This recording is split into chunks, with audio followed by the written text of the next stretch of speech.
नमस्ते, बहुत बहुत स्वागत है आप सभी का मालवी एकेडमी के इस ऑनलाइन लर्निंग प्लेटफॉर्म पर। तो बताइए क्या हाल चाल है आपका, कैसे हैं आप सभी लोग। चले, उम्मीद करती हूँ कि बढ़िया ही होंगे, अच्छे होंगे। अब हम लोग बातचीत कर लेते हैं मोस्ट आस्क्ड जो टॉपिक्स हैं उन पे हम लोग बातचीत कर लेते हैं। भाई अभी तक आपके हिंदी लैंग्वेज की हम बात करें तो यूजी में कौन से वो टॉपिक्स हैं जो हर शिफ्ट में पूछे जा रहे हैं, सबसे ज़्यादा जहाँ से प्रश्न आपके बन रहे हैं, तो उसी सीक्वेंस में हमने सजा के रखा है कि यानी सबसे ज़्यादा प्रश्न जहाँ से बनेंगे पहले उसको, फिर देन उसके बाद कौन से टॉपिक से प्रश्न बन रहा है, ऐसे ऐसे हमने टॉपिक्स को रखा है। हम लोग बातचीत कर लेते हैं, ठीक है। तो आप देखेंगे सबसे पहले हमारा आ जाएगा गद्यांश। गद्यांश से भाई 8 प्रश्न बन रहे हैं। गद्यांश की संख्या की अगर हम बात करें तो 2 गद्यांश हमारे हर शिफ्ट के एग्जाम में हिंदी लैंग्वेज से पूछे जा रहे हैं। एक गद्यांश में आपके 4 प्रश्न रहते हैं, इस तरह मिला के 8 क्वेश्चन आपको गद्यांश से करने होते हैं। गद्यांश आप जानते हैं गद्य का हिस्सा, कहानी, समाचार, कहीं का लेख कहीं से उठा के दे दिया जाता है, उससे रिलेटेड आपके क्वेश्चन पूछे जाते हैं। ऐसे हम पद्यांश यानी कविता वाले जो पोर्शन है उसकी बात करेंगे तो एक कविता का हिस्सा दे दिया जाता है, टुकड़ा दे दिया जाता है और 4 क्वेश्चन आपके वहां से बनते हैं, ठीक है। तो आपके मोस्टली हम बात करेंगे तो 12 क्वेश्चन का आपका यही हो गया भाई, 12 क्वेश्चन आपके गद्यांश पद्यांश से मिला के बन जाते हैं। तो ये भाई सबसे बड़ा पोर्शन हम लोग कह सकते हैं कि सबसे ज्यादा क्वेश्चन आने वाला टॉपिक भी आप इससे कह सकते हैं। इसके बाद हम बात करेंगे संधि। तो संधि से, समाज से हम बात करेंगे। समाज से भर भर के क्वेश्चन आपके एग्जाम में आ रहे हैं। जितने बच्चों को याद रहे क्वेश्चन वो तो है ही, हो सकता है बहुत सारे क्वेश्चन आपको नहीं भी याद है तब भी, लेकिन वहां से प्रश्न बन रहे हैं आप। और उससे पहले वाले पेपर की बात करेंगे, पिछले सालों की आप बात करेंगे, उसमें भी आ रहे हैं। और अभी भी जो बच्चों से बात होती है, बच्चे बताते हैं कि हम संधि से कम 2-3 मिलान तो आ ही रहे हैं, वहां से तो प्रश्न बन ही रहा है। इसी तरह समाज से भी आपका क्वेश्चन बन रहा है। अच्छा, संधि में बेटा अभी हम बात करेंगे 2025 में जो एग्जाम हो रहे हैं उसमें पूछ क्या रहा है, तो पहली चीज मिलान करना। जैसे आपसे पूछ लेगा, जैसे दीर्घ संधि लिखा है ना, दीर्घ संधि लिखा है, फिर जैसे आपसे उसने लिख दिया कि यहाँ पे यण संधि लिखा है ना, वृद्धि संधि लिखा है ना, आयादी संधि लिख दिया, मान लीजिए ऐसे उसने लिख दिया, ओके। इसके बाद उसने 4 यहाँ पे शब्द लिख दिए, आपसे कहेगा कि मिलान करना है। ये फॉर्मेट का आपका क्वेश्चन आ रहा है बच्चा। इसके बाद आप बात करेंगे स्वर संधि और व्यंजन संधि। विसर्ग संधि से हमको क्वेश्चन या तो अभी तक बताए नहीं है बच्चों ने, हो सकता है उनको याद न रहे हो, या मैंने ये देखिए ये एक चीज तो मैंने आपको पहले ही बताई थी कि स्वर संधि आपकी 60 से लेके 70% आते हैं। यहाँ से आपके सवाल कहाँ सबसे ज्यादा प्रश्न आपके स्वर संधि से आते हैं। स्वर संधि के आपके जो 5 प्रकार होते हैं वहां से आपके सबसे ज्यादा प्रश्न पूछे जाते हैं। इसके बाद बचा आपका पोर्शन आपका व्यंजन संधि का, तो इसके विच्छेद वगैरह से जो क्वेश्चन आते हैं वो आपके यहाँ से आ जाते हैं। व्यंजन संधि के मोस्ट हम कह सकते हैं कि बहुत थोड़ा ही है ना, या एकाध क्वेश्चन आपका जो है विसर्ग संधि से आ जाता है। क्लियर है। तो यहाँ जो ज्यादा पूछा गया हम उस पर यहाँ पे केवल बातचीत कर रहे हैं, तो ज्यादा तो यही पूछा गया है।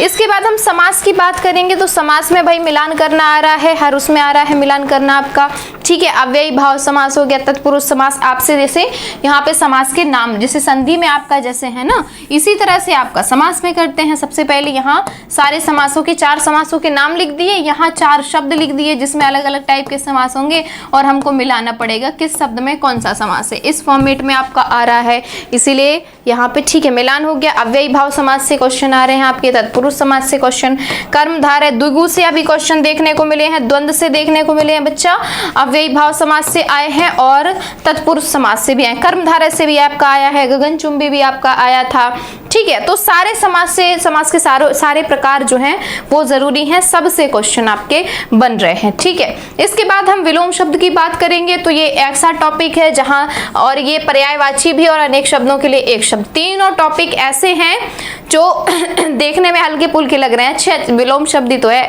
अच्छा पर्यायवाची शब्द ही तो है, लेकिन भाई बहुत खतरनाक चीज है ये। यहाँ से हर शिफ्ट में क्वेश्चन बनता है, 2 के आसपास तो क्वेश्चन बनता ही है, 3 भी हो सकता है भाई, है ना। तो यहाँ से जरूर आपका क्वेश्चन आता है, इस तरह से आता है कि भाई इसका विलोम, या तो यह पूछ लेगा सीधे इसका विलोम शब्द कौन सा है। पर्यायवाची में तो ज्यादातर 90% जो क्वेश्चन बनता है पूछता है निम्न में से इसका पर्यायवाची कौन सा नहीं है।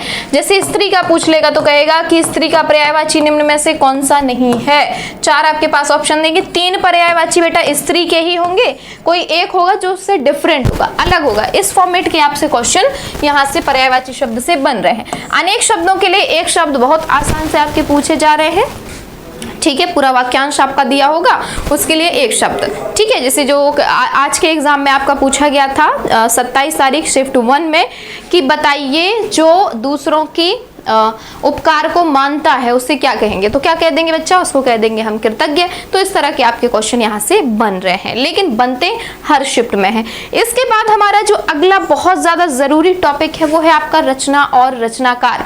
यहाँ से प्रश्न बने, आपका कोई पेपर ऐसा नहीं है कि यहाँ से प्रश्न ना आए भाई, हर शिफ्ट में आपका यहाँ से क्वेश्चन बनने वाला है, यहाँ से प्रश्न आने वाला है। इसमें क्या पूछ रहा है? तो जन्म के अनुसार व्यवस्थित करना। जैसे उसने दे दिया तुलसीदास, क्या दे दिया भाई? उसने दे दिया तुलसीदास को दे दिया, फिर दे दिया उसने केशवदास को दे दिया, है ना। इसके बाद उन्होंने क्या किया कि भारतेंदु को दे दिया, और भारतेंदु के बाद इन्होंने क्या किया कि प्रसाद को दे दिया, जयशंकर प्रसाद को। कहा कि इन चारों कवियों को उनके जन्म के अनुसार व्यवस्थित करना है। तो ये बहुत ट्रेंडिंग क्वेश्चन है, बहुत ज्यादा हर शिफ्ट में आपका ये क्वेश्चन पूछा जा रहा है। दूसरा जो आपका मिलान का क्वेश्चन आता है वो आता है आपका, अच्छा ये भी आपका एक पूछा जाता है मिलान का, तो आपका आता ही है कि आपके जैसे इस तरह मान लीजिए इतने कवि लिखे हैं, फिर यहाँ उनकी रचनाएं लिखी होंगी। जैसे यहाँ लिख दिया उसने रामचरितमानस, तो आपको तुलसीदास से मिलाना होगा। उसने लिख दिया रामचंद्रिका, क्या लिख दिया? रामचंद्रिका, तो किससे मिलाएंगे? रामचंद्रिका केशवदास से मिला देंगे, ठीक है। ऐसे प्रेम प्रलाप लिख दिया है, कुछ और भारत वर्षोन्नति कैसे हो सकती लिख दिया, तो भारतेंदु से मिला देंगे। कामायनी लिख दिया है, कोई और इनकी रचना लिख दिया आंसू लहर झरना, तो आप प्रसाद से मिला देंगे। तो इस तरह से मिलान वाले आपके क्वेश्चन आ रहे हैं, जो आपका रचनाओं का मिलान करना, ठीक है। एक आपका आ रहा है प्रकाशन वर्ष के अनुसार व्यवस्थित करना। पहले कौन सी रचना आई, उसके बाद कौन सी रचना आई। जैसे आपको पूछा गया है पृथ्वीराज रासो, क्या पूछ लिया भाई? पूछ लिया है पृथ्वीराज रासो। फिर लिख दिया जैसे उसने मान लीजिए लिख दिया कि सूरसागर, है ना, और मान लीजिए लिख दिया कि गोदान लिख दिया, है ना, गोदान लिख दिया, है ना। और आपसे कहा कि इनको एक और कोई रचना होगी कि इनको ऐसे प्रकाशन के अनुसार व्यवस्थित करना है। पहले कौन सी रचना आई, फिर कौन सी रचना आई, फिर कौन सी रचना आई। तो ये भी आपका ट्रेंडिंग में भाई यहाँ से क्वेश्चन बन रहे हैं। एक क्वेश्चन आपका आया था बच्चा जन्म स्थान से। एक क्वेश्चन कौन सा पूछा था? जन्म स्थान से भी पूछा था, जिसमें पंत वगैरह और इनके प्रेमचंद इन सब का जन्म स्थान पूछ लिया था और उससे मैच करना था। बस इतना आसान सा था, आपको मिलाना था ऐसे ऐसे, है ना। अल्मोड़ा के निकट कौसानी नामक ग्राम, ये सब आपको करना था। तो बहुत आसान सा था। तो आप देख ले, ठीक है, टॉपिक आप देख ले जिनका एग्जाम अभी होने वाला है कि ये टॉपिक तो जरूर ही पढ़ के जाना है, क्योंकि यहाँ से देखो, यहाँ से मैं 100% आपको गारंटी दे रही हूँ प्रश्न बनेगा ही बनेगा बच्चा, ठीक है। क्योंकि वो पेपर बनाएंगे कहाँ से भाई? यहीं से बनाएंगे, है ना। क्योंकि ये टॉपिक ऐसे हैं कि जिनको इग्नोर नहीं किया जा सकता। लोकोक्ति मुहावरे से हर प्रश्न में पूछा जा रहा है, हर पेपर में आपका क्वेश्चन आ रहा है। इसके बाद हम बात करेंगे उपसर्ग प्रत्यय, तो यहाँ से भी आपके प्रश्न बन रहे हैं। रस की बात करेंगे तो स्थायी भाव से मिलान करने के लिए आपका रस आ जा रहा है और उदाहरण के साथ आ रहा है। कोई उदाहरण दे दिया, उसने उदाहरण दे दिया और आपसे कहा कि बताइए ये जो पंक्तियां हैं इसमें कौन सा रस है। तो आपको पढ़ना है, देखना है कि भाव किस चीज का आ रहा है, जिसका भाव है वही आपका रस हो जाएगा। और स्थायी भाव तो आपका हर उसमें पूछा जा रहा है, हर शिफ्ट में पूछा जा रहा है, तो इसको जरूर याद रख लेना है। 11 हो रस, उनके 11 स्थायी भाव। क्लियर। इसके बाद हम छंद की बात करेंगे। तो छंद में देखिए सबसे पहला तो क्वेश्चन कैसा बन रहा है, इसमें बन रहा है कि बताइए निम्न में से कौन सा मात्रिक छंद नहीं है। इस तरह का क्वेश्चन है, कोई वर्णिक छंद दे देगा और वर्णिक छंद में भी आपका पूछ लिया जा रहा है कि निम्न में से बताइए कौन सा वर्णिक छंद नहीं है। इस तरह के आपके क्वेश्चन यहाँ से बन रहे हैं। क्लियर।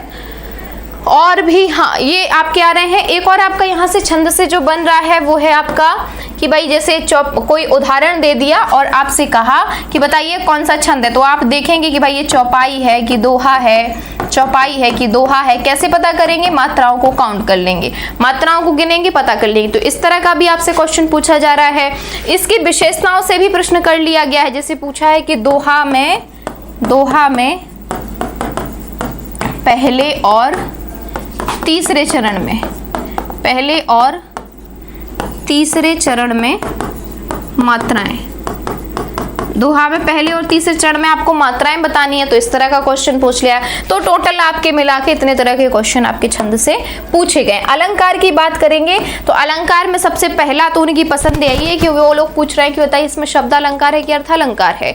मतलब इसमें मतलब कि उसने दे दिया उदाहरण, आपको ऑप्शन में उदाहरण दे दिए, छंद अलंकारों के उसने नाम दे दिए, यमक अलंकार दे दिया, उत्प्रेक्षा दे दिया, उपमा दे दिया। आपसे कहा कि प्रश्न जो पूछता है तो इस तरह से कि इसमें से बताइए कौन सा शब्द अलंकार नहीं है, या कहेगा बताइए इनमें से कौन सा अर्थालंकार नहीं है।